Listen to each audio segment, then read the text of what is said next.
On nous a appris très tôt à croire que la réalité était silencieuse, neutre, presque mécanique, comme si le monde se contentait d'exister sans jamais tenter d'interagir avec nous. On nous a répété que tout devait avoir une cause rationnelle, mesurable, visible, et que tout ce qui dépassait ce cadre devait être mis de côté, classé comme coïncidence ou illusion. Pourtant, il existe une sensation étrange que beaucoup ressentent sans jamais oser la formuler clairement. L'impression que quelque chose observe, répond, ajuste le chemin, comme si la réalité elle-même cherchait à communiquer, mais d'une manière subtile, presque codée. Cette sensation n'est pas née du hasard. Elle s'est construite à travers des expériences précises, des moments trop justes pour être ignorés, des alignements qui défient la logique ordinaire. Il y a ces instants où une pensée surgit et immédiatement, un événement extérieur semble lui répondre. Une phrase entendue au bon moment, un symbole qui revient sans cesse. Une information qui apparaît exactement lorsque la question intérieure devient trop lourde pour être ignorée. Beaucoup ont appris à balayer ces moments d'un geste rapide, à se dire que cela ne signifie rien, que l'esprit cherche des liens là où il n'y en a pas. Pourtant, au fond, quelque chose résiste à cette explication simpliste. Une intuition persiste, silencieuse mais insistante, comme si une couche plus profonde de la réalité tentait de se faire entendre. Dans les traditions anciennes, ce dialogue entre l'humain et le réel n'était pas considéré comme étrange. Il était central. Le monde n'était pas vu comme un assemblage d'objets séparés, mais comme un tissu vivant, structuré par des lois invisibles, où chaque mouvement intérieur trouvait un écho extérieur. Ce que l'on appelait plus tard hasard ou chance était compris comme un langage, une syntaxe subtile reliant l'esprit, la matière et quelque chose de plus vaste encore. Avec le temps, cette vision a été progressivement remplacée par une lecture froide et fragmentée du monde, où l'idée même d'une intelligence sous-jacente est devenue inconfortable, presque dérangeante. Ce conditionnement ne s'est pas imposé par accident. Il a été transmis, répété, renforcé jusqu'à devenir une évidence collective. Apprendre à ne faire confiance qu'à ce qui est visible, à ignorer les signaux faibles, à se couper de toute perception intérieure non validée par une autorité externe. Peu à peu, l'attention s'est refermée. Ce qui autrefois semblait naturel est devenu suspect. Écouter, ressentir, interpréter a été remplacé par analyser, classer, rejeter, et dans ce processus, quelque chose de fondamental a été perdu, non pas à l'extérieur, mais dans la manière même d'habiter la réalité. Pourtant, ce lien n'a jamais disparu. Il est resté là, en arrière-plan, attendant d'être reconnu. Et certains moments le rendent impossible à ignorer, comme des fissures dans une structure trop rigide. C'est souvent, à ces moments, que surgit une question plus profonde, non pas formulée avec des mots, mais ressentie comme une tension intérieure. Et cette tension marque souvent une transition, un seuil. Dans les enseignements hermétiques, ce seuil porte un nom précis, la monade, non pas comme un concept abstrait, mais comme un état de perception où l'unité cachée derrière les apparences commence à se révéler. Entrer dans la monade ne signifie pas fuir le monde, mais au contraire, le voir tel qu'il est réellement, connecté, cohérent, intelligent. Ce passage n'est jamais annoncé de manière directe. Il se manifeste par des signes discrets, par une accumulation de correspondances qui semblent inviter à regarder autrement. Ce n'est pas une révélation brutale, mais un glissement progressif de la conscience, comme si le regard cessait enfin de se poser uniquement sur la surface des choses. Comprendre cela change radicalement la manière d'interpréter ce qui arrive, car, à partir de là, plus rien n'apparaît totalement isolé ou dépourvu de sens. Ce glissement de perception ne se produit jamais sans résistance, parce qu'il entre en conflit direct avec ce qui a été appris depuis l'enfance. Très tôt, l'esprit a été entraîné à fonctionner dans un cadre précis, celui de la prévisibilité, de la logique linéaire et de la séparation stricte entre le sujet et le monde qui l'entoure. Tout devait être expliqué par des causes visibles, et tout ce qui échappait à cette grille était immédiatement réduit à une erreur de jugement. Ce conditionnement a façonné une manière de penser où la réalité devient un décor fixe et l'individu un simple observateur passif condamné à réagir plutôt qu'à participer. Pourtant, avant que cette structure mentale ne se referme complètement, il existait une phase différente, souvent oubliée, mais jamais totalement effacée. Durant cette période, l'attention était plus ouverte, moins filtrée, capable de percevoir des liens subtils sans avoir besoin de les justifier. Certaines personnes se souviennent encore de cette sensation diffuse, celle de reconnaître des motifs, de sentir qu'un événement portait une signification particulière, même sans pouvoir l'expliquer. Ce n'était pas une croyance, mais une forme de compréhension intuitive, immédiate, presque évidente. Avec le temps, cette capacité a été progressivement désactivée, non pas parce qu'elle était fausse, mais parce qu'elle ne correspondait pas au modèle dominant. Le système éducatif a joué un rôle central dans cette fermeture progressive. Il n'a pas appris à écouter les signaux internes, ni à observer les correspondances entre les événements. Il a privilégié l'accumulation d'informations, la répétition, l'obéissance aux cadres établis. La créativité, l'intuition et la pensée symbolique ont été reléguées à l'arrière-plan, perçues comme secondaires ou peu fiables. Tout ce qui ne pouvait être prouvé immédiatement était écarté. Dans ce contexte, la réalité a perdu sa profondeur, devenant une succession de faits isolés, dépourvus de dialogue intérieur. Cette vision a été renforcée par une interprétation rigide de la science, non pas celle qui explore et questionne, mais celle qui affirme que tout est déjà compris, que tout phénomène doit être réduit à une mécanique sans intention. Dans cette lecture, les alignements précis, les répétitions symboliques et les coïncidences chargées de sens sont requalifiés en biais cognitifs. L'esprit serait trompé par lui-même, incapable de discerner le réel de l'illusion. Cette explication rassure, car elle maintient un ordre stable, mais elle exige un prix élevé, celui de nier toute intelligence sous-jacente à l'expérience humaine. Ce qui est rarement mentionné, c'est que ce modèle laisse de côté une quantité considérable d'observations vécues, des moments où la synchronisation entre l'intérieur et l'extérieur est trop exacte pour être balayée sans malaise. Des situations où une décision intérieure précède une réponse du monde, comme si un mécanisme invisible était déjà à l'œuvre. Ignorer ces expériences ne les fait pas disparaître. Cela les refoule simplement, créant une tension silencieuse entre ce qui est vécu et ce qui est autorisé à être reconnu. C'est précisément dans cet espace de tension que quelque chose commence à se fissurer. Lorsque l'ancien cadre ne suffit plus à expliquer ce qui est perçu, une autre lecture devient nécessaire. Dans l'hermétisme, cette transition correspond à un déplacement du centre de perception. L'individu cesse de se voir comme séparé du flux des événements et commence à reconnaître une continuité entre la pensée, l'émotion et la manifestation. Ce n'est pas encore une compréhension totale, mais une ouverture, une première brèche par laquelle la monade commence à être pressentie, non comme une idée abstraite, mais comme une réalité vécue. Lorsque cette brèche s'ouvre, même légèrement, la manière d'observer le monde commence à changer. Des éléments qui passaient auparavant inaperçus prennent soudain une autre densité.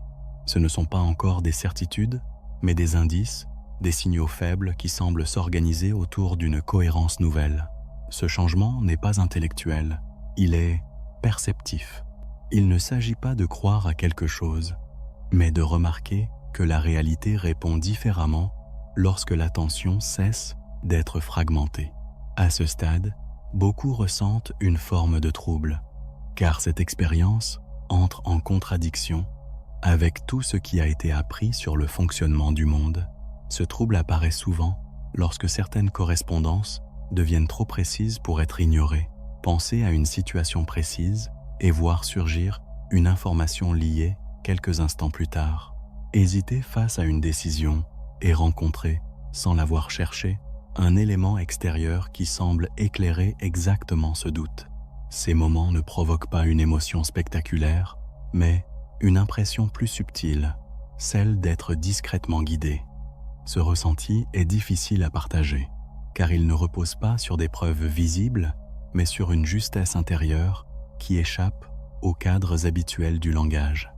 Dans les traditions hermétiques, cette phase est considérée comme essentielle. Elle marque le passage entre une perception fragmentée et une perception unifiée. Le monde cesse d'être vu comme une suite d'événements indépendants et commence à apparaître comme un ensemble structuré par des lois de correspondance. Ce qui se manifeste à l'extérieur n'est plus perçu comme séparé de l'état intérieur, mais comme son prolongement. Ce principe est ancien, formulé bien avant les systèmes modernes de pensée, et pourtant, il continue d'opérer, indépendamment du fait qu'il soit reconnu ou non. À ce niveau, la notion de hasard commence à perdre sa force explicative, non pas parce que tout serait entièrement déterminé, mais parce que certaines répétitions semblent suivre une logique différente, une logique de résonance plutôt que de causalité. Ce qui attire l'attention, ce n'est pas la fréquence des événements, mais leur pertinence. Un symbole n'apparaît pas simplement parce qu'il est courant, mais parce qu'il entre en résonance avec un état précis de la conscience. C'est cette adéquation qui trouble, car elle suggère l'existence d'un ordre qui ne se laisse pas réduire aux mécanismes ordinaires. C'est ici que la monade commence à être ressentie non comme une théorie, mais comme une expérience potentielle. Elle ne désigne pas une entité extérieure, mais un point de convergence où les oppositions se dissolvent. Intérieur et extérieur, pensée et matière, intention et manifestation cessent d'être perçus comme séparés. Ce point n'est pas atteint par un effort volontaire, mais par un ajustement progressif de l'attention. Plus la conscience devient cohérente, plus les correspondances deviennent visibles, comme si la réalité reflétait cette cohérence retrouvée. Beaucoup s'arrêtent à ce stade, non par manque de capacité, mais par crainte de ce que cette compréhension implique. Reconnaître une structure intelligente derrière les événements oblige à reconsidérer sa responsabilité, ses choix, son rapport au monde. Ce n'est plus possible de se réfugier entièrement dans l'idée d'un chaos indifférent. Accepter cette lecture demande un déplacement intérieur profond, car elle suggère que chaque mouvement de la conscience participe, d'une manière ou d'une autre, à l'agencement du réel. Et c'est précisément ce seuil que peu osent franchir pleinement, alors même qu'il ouvre la voie à une compréhension bien plus vaste. Lorsque cette responsabilité commence à être perçue, une question s'impose naturellement, non pas comme un raisonnement abstrait, mais comme une interrogation vécue. Comment ces correspondances se produisent-elles réellement? Qu'est-ce qui relie un état intérieur à un événement extérieur avec une telle précision? Pour répondre à cela, il faut quitter l'idée que l'esprit serait un simple spectateur enfermé dans le crâne. Quoi? Cette vision est récente et limitée. En réalité, la conscience agit comme un filtre actif, sélectionnant, amplifiant et organisant l'expérience bien avant que celle-ci ne devienne consciente. Ce filtrage détermine ce qui est remarqué, ce qui est ignoré et surtout ce qui prend du sens. Le cerveau humain fonctionne comme un système d'orientation. À chaque instant, il trie une quantité immense d'informations pour ne laisser passer qu'une infime partie vers la conscience. Ce mécanisme n'est pas neutre. Il est influencé par les attentes, les croyances, les émotions et les intentions. Lorsque l'attention est focalisée uniquement sur la survie, la peur ou le contrôle, la perception se rétrécit. Mais lorsque l'attention s'ouvre, lorsque l'esprit cesse de résister et commence à observer sans rigidité, le champ perceptif s'élargit. Des liens jusque-là invisibles deviennent soudain évidents, non parce qu'ils viennent d'apparaître, mais parce qu'ils sont enfin reconnus. Ce phénomène explique pourquoi certaines personnes semblent entourées de signes, tandis que d'autres affirment ne jamais en voir. Ce n'est pas que la réalité se comporte différemment, mais que le regard posé sur elle n'est pas le même. À mesure que l'attention se synchronise avec une intention claire, les événements prennent une forme cohérente. Ce qui était autrefois perçu comme du bruit devient un message structuré. Cette transformation ne relève pas de la croyance, mais d'un changement de posture intérieure face au monde. À ce niveau, les enseignements hermétiques apportent une clé fondamentale. Tout ce qui existe vibre selon une fréquence spécifique. Les pensées, les émotions et les états de conscience ne font pas exception. Lorsqu'un état intérieur devient stable et cohérent, il entre en résonance avec des situations extérieures correspondantes. Ce n'est pas une attraction magique, mais un principe de correspondance. Ce qui est désordonné attire le désordre. Ce qui est aligné rencontre l'alignement. Cette loi opère silencieusement, indépendamment du fait qu'elle soit comprise ou ignorée. C'est ici que beaucoup confondent observation et création. Percevoir des synchronisations n'est pas encore les utiliser consciemment.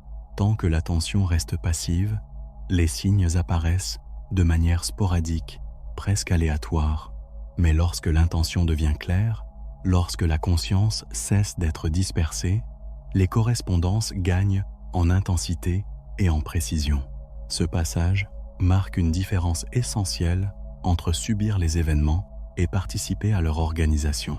La monade, dans ce contexte, représente cet état d'unification où la perception, l'intention et l'action commencent à fonctionner comme un ensemble cohérent. Ce stade n'est pas spectaculaire, il est souvent discret, presque silencieux. Il se manifeste par une impression de justesse, une sensation que certaines décisions deviennent évidentes sans effort. La réalité ne force rien, elle propose. Elle suggère une direction plutôt qu'elle n'impose un chemin. Comprendre cela transforme profondément la relation au monde, car il ne s'agit plus de chercher des signes comme des confirmations extérieures, mais de reconnaître une intelligence relationnelle à l'œuvre, reliant chaque mouvement intérieur à une réponse subtile du réel. À partir de ce point, une distinction devient évidente entre ceux qui vivent ces correspondances de manière ponctuelle et ceux pour qui elles deviennent constantes.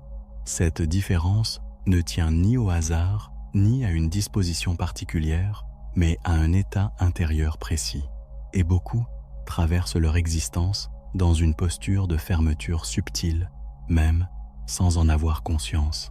L'attention est dispersée, absorbée par des préoccupations immédiates, des automatismes mentaux et des schémas répétitifs. Dans cet état, la réalité continue de répondre, mais les réponses passent inaperçues, comme un langage entendu, sans être compris. À l'inverse, certaines personnes développent une relation différente avec le monde. Elles ne cherchent pas à contrôler chaque détail, mais elles restent attentives, présentes, réceptives. Cette présence modifie la qualité de l'expérience. Et les événements ne sont plus simplement subis, ils sont observés dans leur enchaînement. Ce qui semblait autrefois isolé commence à révéler des continuités. Ce n'est pas une question de croyance aveugle, mais de sensibilité affinée, et l'esprit cesse de se projeter constamment ailleurs et s'ancre dans ce qui se déroule ici et maintenant. Dans cette posture, l'inconscient joue un rôle déterminant. Contre eux, loin d'être une zone obscure et chaotique, il fonctionne comme un système de traitement extrêmement sophistiqué.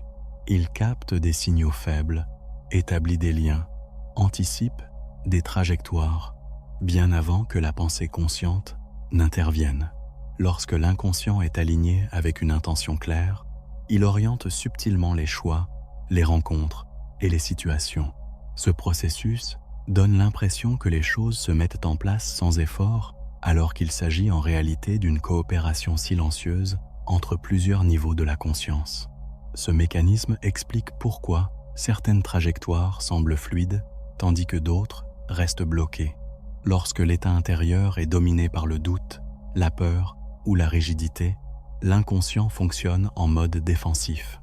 Il réduit les possibilités, évite le risque, répète ce qui est familier. Dans ce contexte, les correspondances se raréfient, non parce qu'elles cessent d'exister, mais parce que la conscience n'est plus disponible pour les accueillir. L'expérience se contracte et la réalité semble perdre sa profondeur.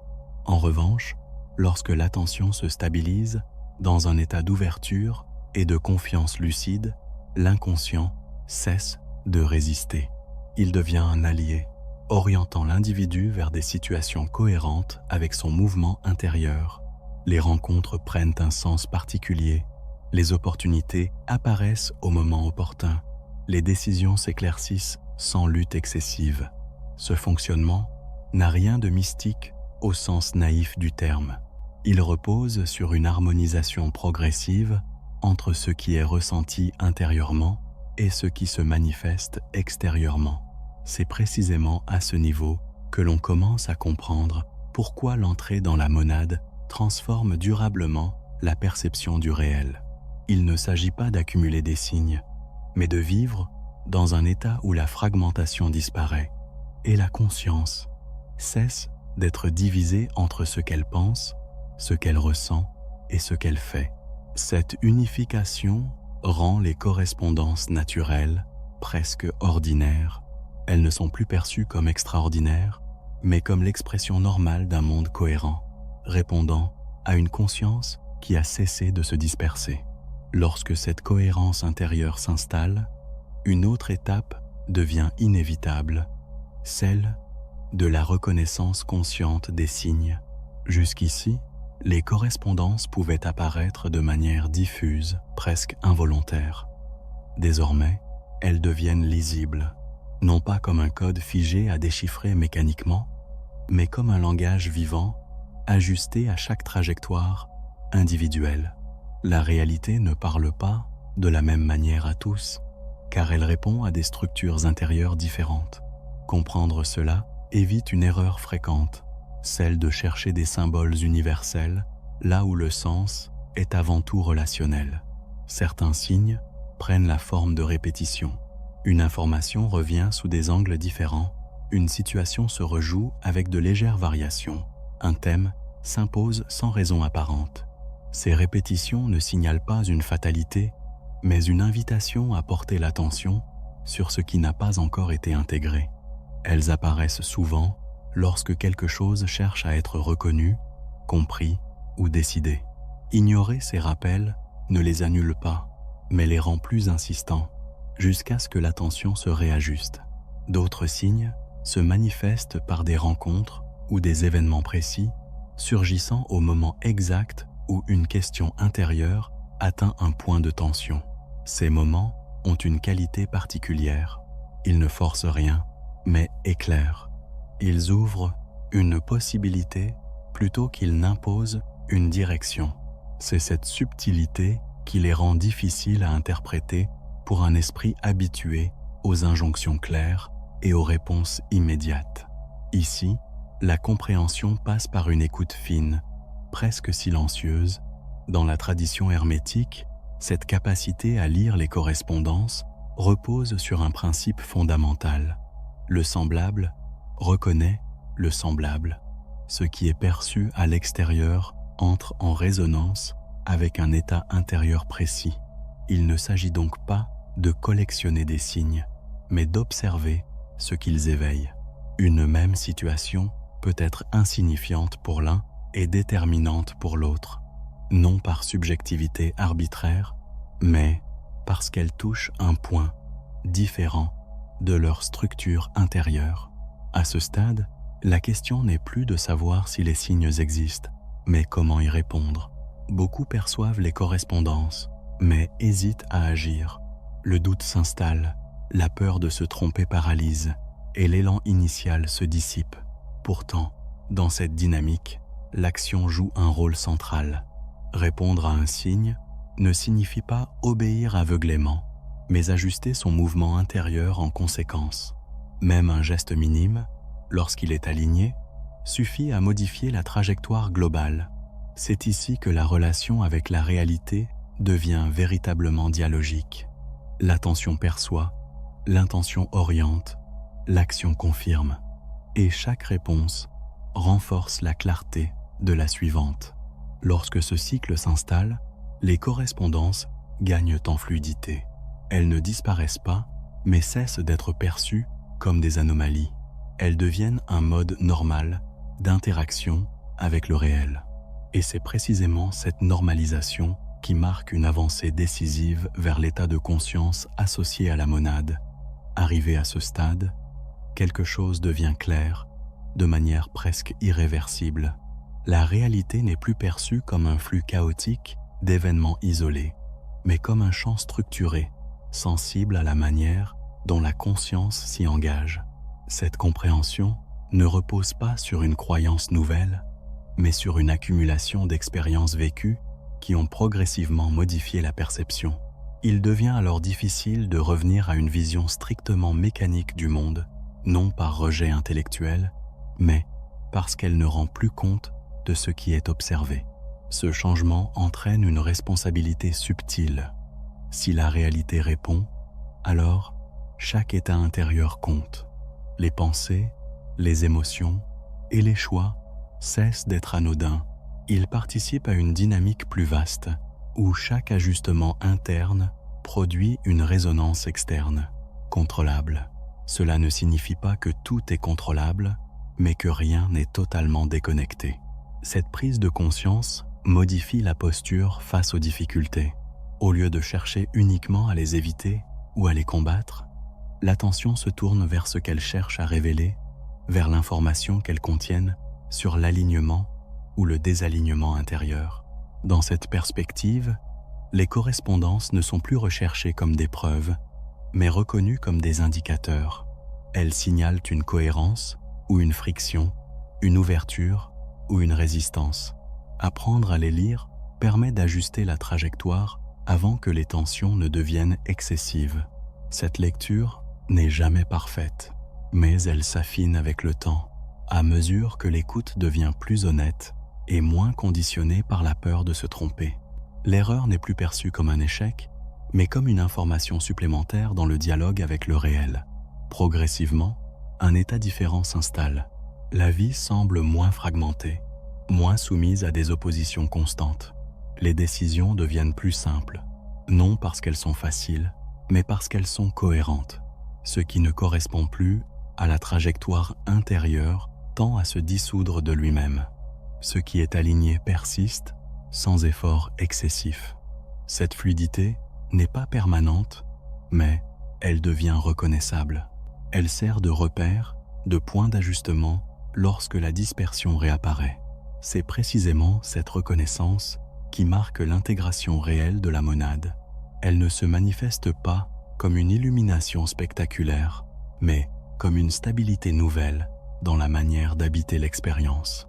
Et l'individu ne cherche plus à forcer le sens, ni à l'extraire de l'extérieur. Il le reconnaît dans la relation vivante entre ce qu'il est, ce qu'il perçoit et ce qu'il fait. Et dans cet état, les correspondances cessent d'être interprétées comme des événements exceptionnels. Elles deviennent l'expression naturelle d'un monde unifié, répondant à une conscience qui a cessé de se diviser. À ce point du chemin, une évidence s'impose sans bruit. Ce qui a été perçu jusque-là n'était pas une accumulation de signes isolés, mais une préparation progressive du regard. La réalité n'a jamais cessé de répondre. Ce qui a changé, c'est la capacité à entendre cette réponse sans la déformer. Lorsque cette écoute s'installe, il devient clair que les correspondances ne surgissent pas pour impressionner, mais pour orienter. Elles indiquent des seuils, des ajustements nécessaires, des passages qui ne peuvent être franchis qu'au moment où la conscience est prête à les reconnaître. Beaucoup, après avoir compris cela, ressentent une tentation subtile de revenir en arrière, non par rejet, mais par fatigue. Il est plus confortable de considérer le monde comme indifférent que d'assumer une relation vivante avec lui, car une relation implique une réponse, un engagement, une responsabilité silencieuse. Pourtant, une fois que cette perception s'est ouverte, elle ne se referme jamais complètement. Même ignorée, Elle continue d'opérer en arrière-plan, rappelant que l'expérience ne se réduit pas à ce qui est immédiatement visible ou explicable.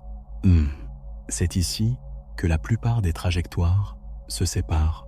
Certains choisissent de refermer cette ouverture, de traiter ce qu'ils ont perçu comme une parenthèse, une curiosité passagère.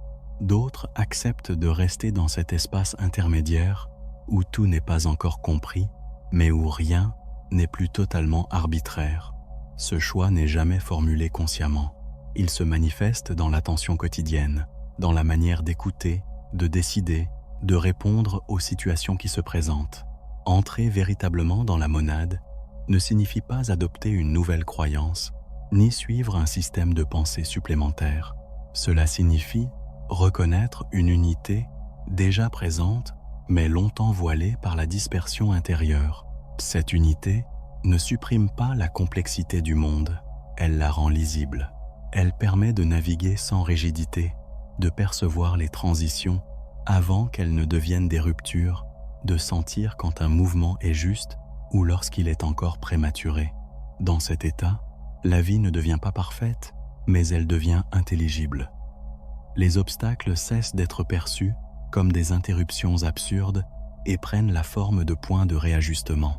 Les rencontres cessent d'être purement fortuites et révèlent leur fonction dans une dynamique plus large. Rien n'est idéalisé, rien n'est mystifié, mais tout est replacé dans une continuité cohérente. C'est cette continuité qui donne à l'expérience sa profondeur réelle. Au fond, ce qui est proposé ici n'est pas une révélation spectaculaire, mais un déplacement durable du regard, un passage d'une perception fragmentée à une perception relationnelle. Lorsque ce passage s'opère, même partiellement, la réalité cesse d'être un décor figé. Elle devient un interlocuteur silencieux, répondant à la manière dont la conscience se tient en elle. Et c'est précisément à cet endroit que commence une autre manière de vivre, non pas guidée par des certitudes rigides, mais par une cohérence ressentie, stable et profondément ancrée dans l'expérience directe.